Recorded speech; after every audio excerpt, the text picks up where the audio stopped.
Hello everyone, this is the video demonstration for Lab 1 EE452. I am Pratik and let's get going. So before that, let's look at the contents. So first we'll look at a simple network, that's a server, a client and a router in between to help transfer information between the two devices. So first we're going to install Linux. I'm going to show you that. And then we're going to create a simple network using the virtual machines in VirtualBox with Quagga. And then we're going to install viOS for DHCP. And after all this, we're going to do a socket programming where we're going to transfer information between the server and the clients through the router using the virtual machines. So let's start. So this is a simple network as mentioned. So we have a server, we're going to call it PC1, and we have a client, we're going to call it PC2, and then we have a router in between. So this totally makes up 3 virtual machines.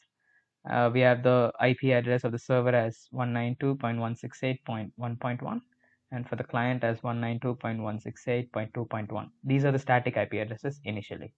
And these are the internal networks connecting the virtual machines. So this is the internal network between the server and the router, Internet 1. And this is the internal network between the router and the client, that's Internet 2. So this is a very simple network that we're going to use in the end to transfer information between the server and the client using socket programming. So a step 1 is going to be to install Linux. So let me show you how to do that.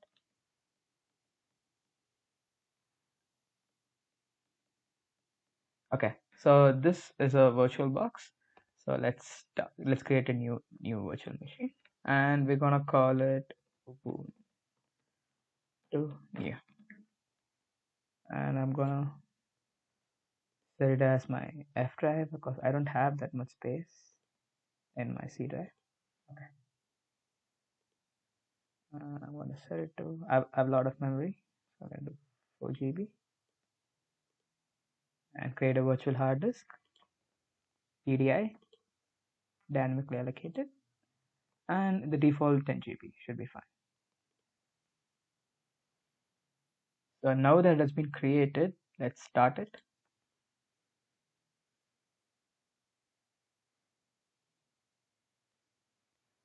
And the startup disk is going to be the installed Ubuntu. That this can be found in the Ubuntu website, and we're going to choose this as startup disk, and we're going to start it.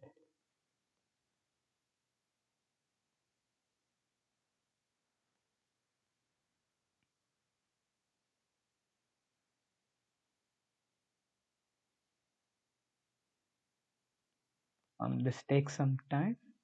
So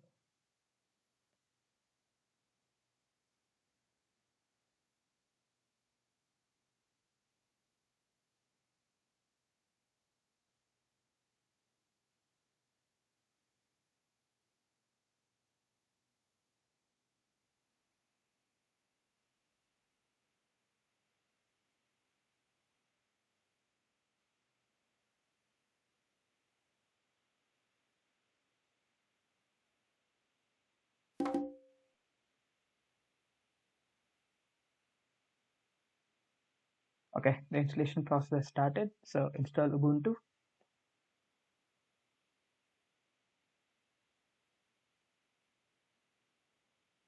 Continue English. Normal installation.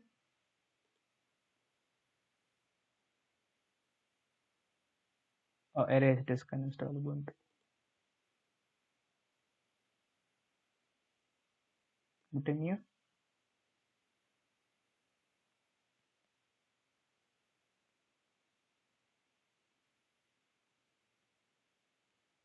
And where you're currently right now. So I'm in LA right now. So it's going to be Los Angeles.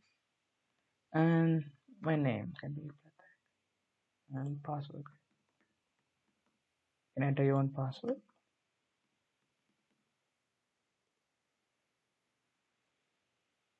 So that's how installation is done. So this is going to take a lot of time. So I'm going to skip it for now. And after installation completes, we can start our virtual machine.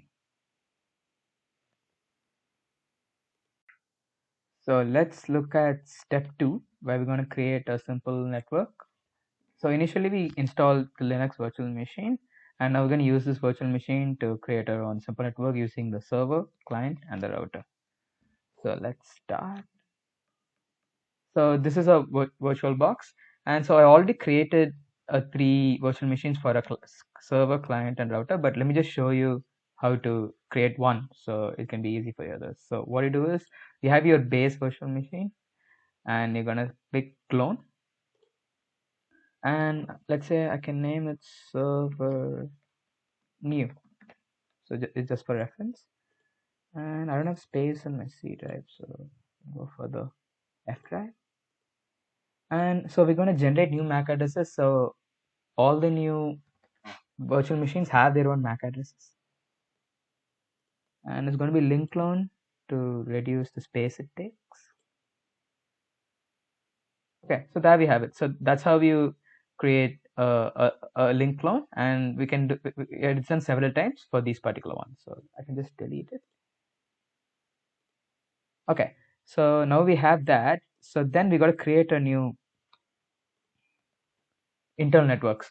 So this is a connection between the server and the router, and also the router and the client, the internal network. So let's just see how it's done. So I go to settings, go to network adapter, and it's already done. So let me just show you how it's done. So you just go to click internal network for attach to, and you can name it. So I'm going to name it internet 1. So it's just for reference. You can name it anything you want. So that's done. And similarly, I named it internet 2 for the client, the network, and internet 2. And then so the router is between the server and the client, so it's got to connect to both. So it's going to use 2 adapters. Let me just show you. So you can see adapter 2 is connected to the internet 1, that's to the server, and adapter 3 is connected to the client, and we called it internet 2. There we have that. And now that's done, we got to go look at the port forwarding. So this is basically done to for the SSH connection of the virtual machines with the host computer. So basically, let's say I'm going to the command prompt of my host computer Windows. I can actually log into the virtual machine from the command prompt and look and make changes, run scripts, and basically control the virtual machine from outside. So let's go there. So what I'm going to do is in same way, go to settings, network, and adapter 1 is connected to NAT, so we're going to go for advanced port forwarding. So I already done this, so let me just show you how to do it again. So new rule SSH, and the host port can be any of the unused ports. So for me now, right now I'm going to do 14520, and the guest port is going to be 22. So jump for the server, and let's go for the client. So I've already done this, so you can see port forwarding. Yeah, so SSH, and for this particular virtual machine, the host port is going to be 14521, and again the guest port is 22, and again for the router.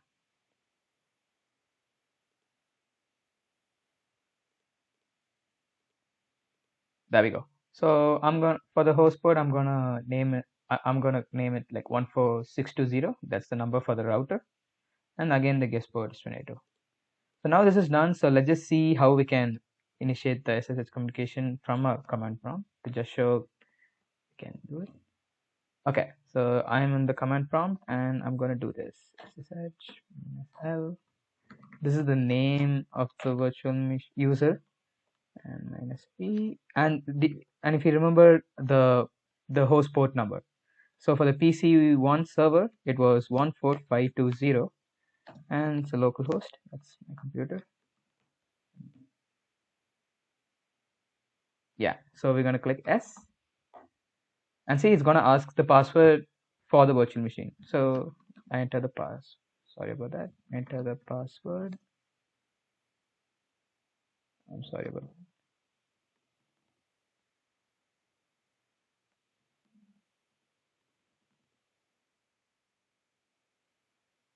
Yeah, so I'm inside the virtual machine from my command prompt. So when I put ls, I can see all the folders and files in the in server one. So similarly, let's try logging into server two. Sorry, PC2. That's the client. So again, SSH minus L user ID. If you remember, for the client it was 14521 local host. Yes, the password.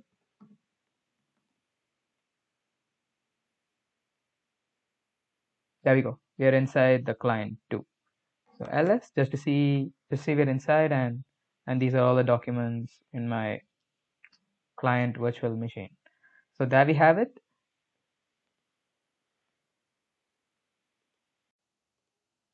So so now now we show the SSH connection. So let's now go inside the virtual machines to make changes in the scripts to initiate our network. We can do it also through the command window. So let me see.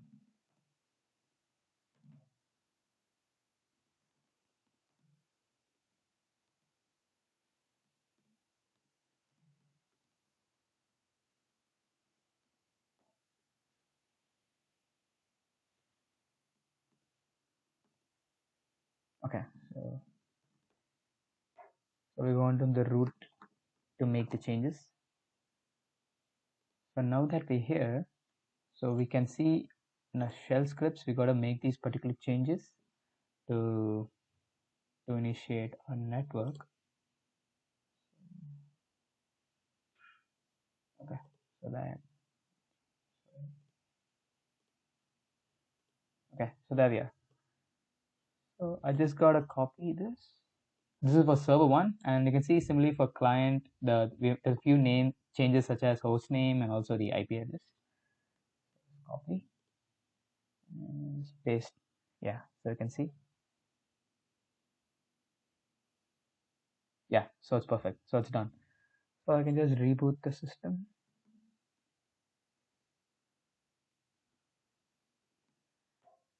And similarly, let's do it for the client too.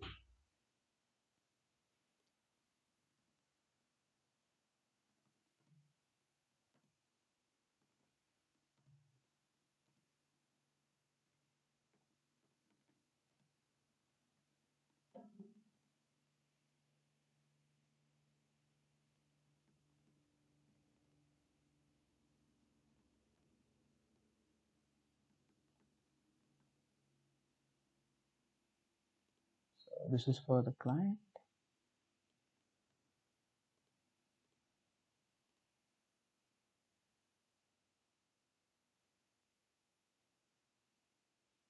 So there we are, and we can just reboot. Okay, so let's just go inside the server to see the changes we made in the Ethernet side. So we can see we changed the IP address. So we can just confirm it. So let me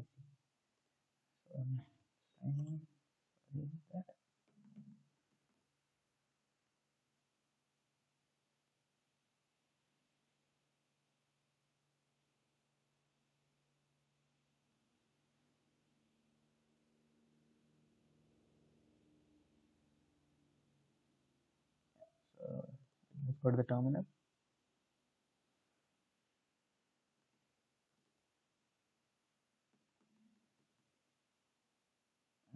IF.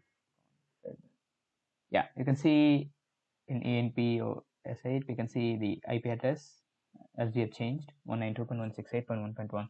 So this is the IP address we're going to use to communicate with this server virtual machine. Now that's done. So similarly, we got to go to the router virtual machine, and we have the code is given here. So we got to use this to make changes. Install Quagga on the router too to initiate the protocol, so a simple network can be created. So this is the next step. So now that we have made changes in the scripts for the PC1, PC2, and router, we have created a simple network using Quagga and a router. So let's just see, let's just ping the client from the server to see if our network is actually working and up and running. So so this is the server, and I'm in the terminal, and let's try to ping the client.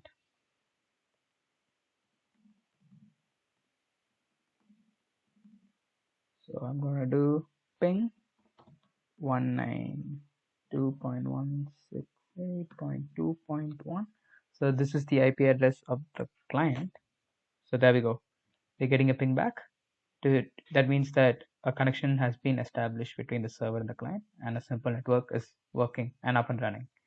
So just to confirm, let's just see if this is the IP address of the client.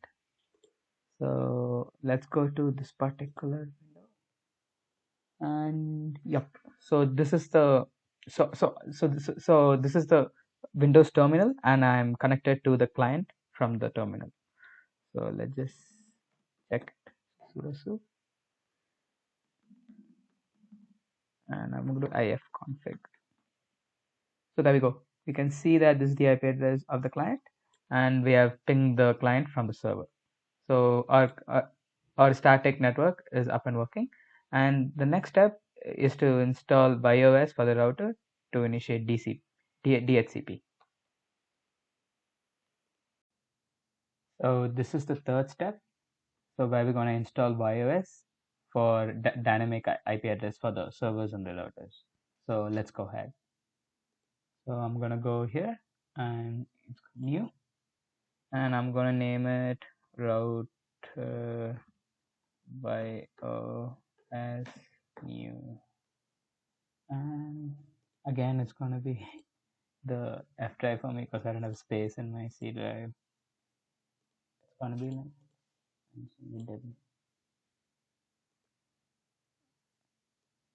I'm going to keep it as 4 GB.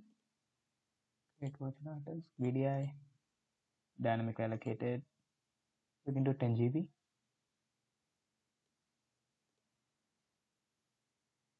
Okay, so now it's been created. Let's start. So I already have a router VOS, but obviously this is for explanation to show you how it's done. I'm going to start.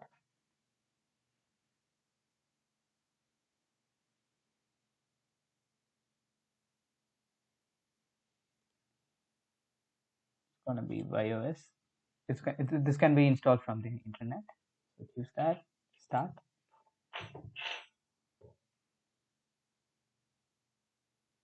And it's going to be enter.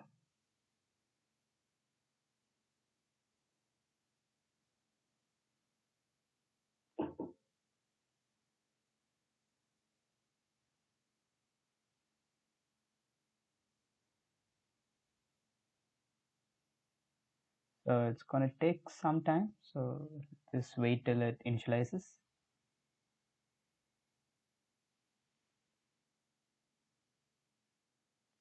So the login is going to be BIOS, and the password is also going to be BIOS. Now that we're in, so let's install the image.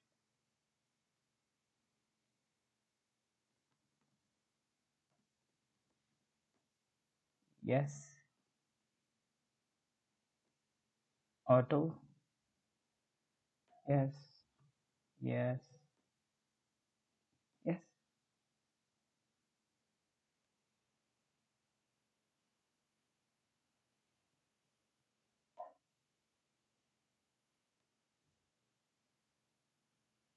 It's asking for the password. It's going to be BIOS. Again, BIOS.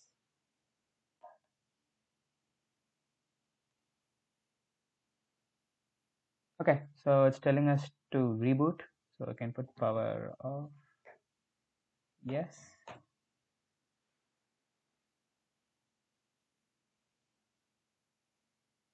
And again, we gotta create the internal network. This one. Net 1. Net 2. And start again.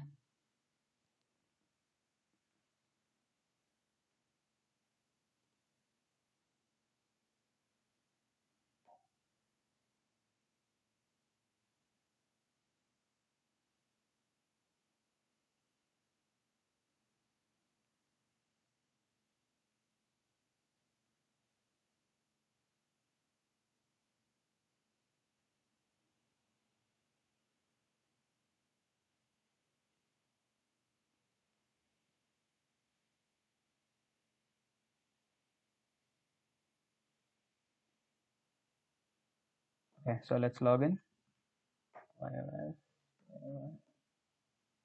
Okay, now that we're in, we can start the configuration as mentioned here. So initially we're going to set up the NAT and network interfaces with the Ethernet, and step 2 is going to be actually setting up the DHCP network. So these are the code snippets, not the entire code. So we do it for the ETH0, then we're going to do this side for the server, and then the ETH2 is going to be for the client, and then in the end we're going to do it for the DHCP. So first let's do the NAT and network interfaces setup.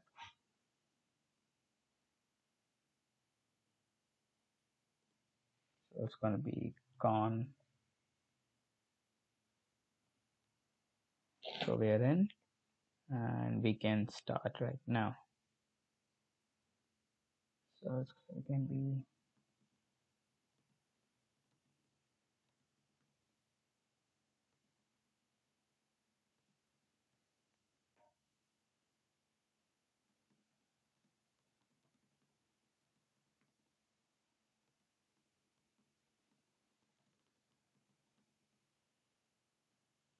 so we're gonna commit, then we're gonna save it, and then we're gonna exit.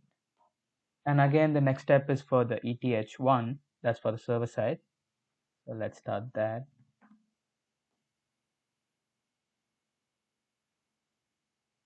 So it's gonna be set DTH ETH1.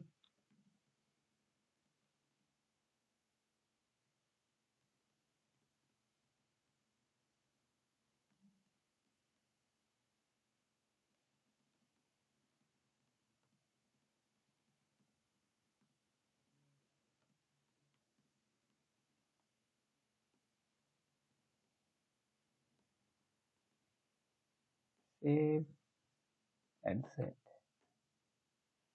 So again, for the client side, let's do that.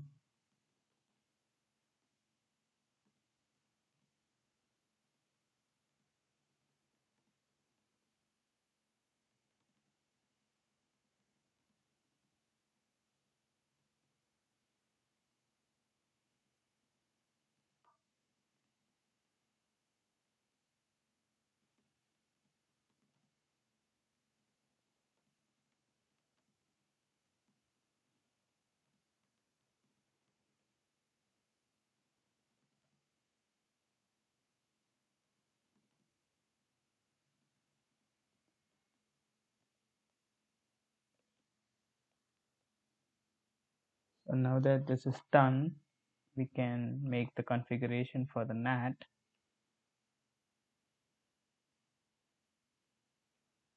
So that's going to be con.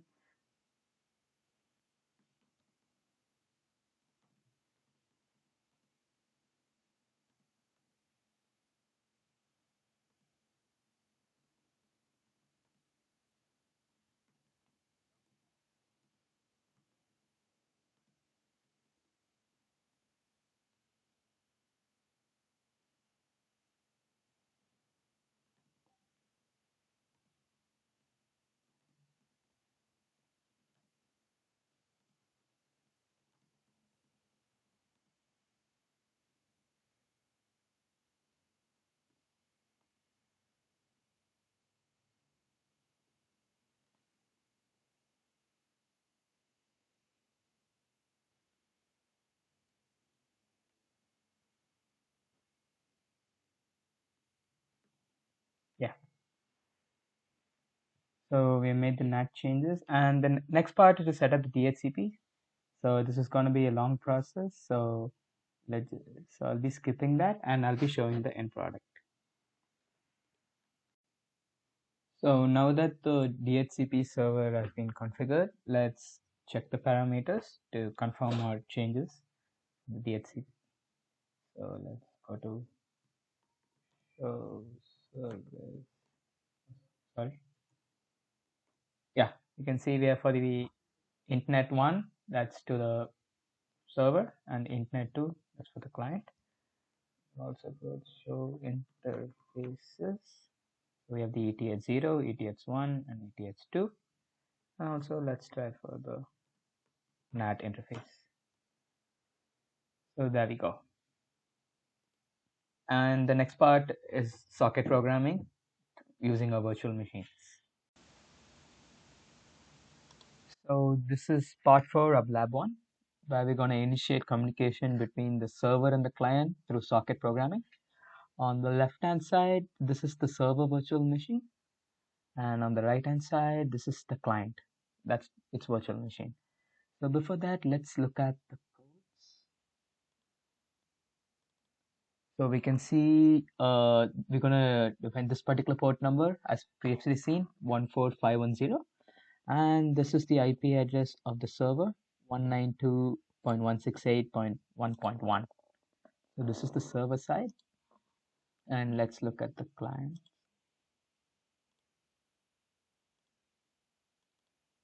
The same way, we're gonna connect to this port 14510, and also this is the server's IP address, 192.168.1.1. So what the client's gonna do is gonna connect to this particular IP address to that particular port to initiate communication with the server. Okay, so let's start. So let's compile the server side.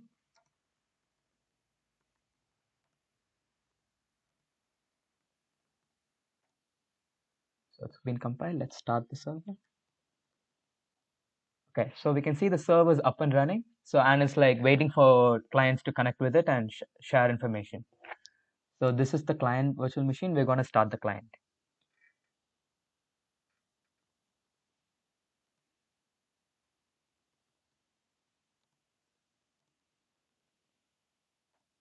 So the client has compiled, and let's start. Okay, so we can see the client is connected to the server, and it's asking for data to be sent to the server. This is through our simple network of the two virtual machines transferring through the router. So let's say hello from the client. There we go. So we can see the information from the client from a separate virtual machine has been transferred to the server in a separate virtual machine through a simple network. So that is socket programming through the simple network we created.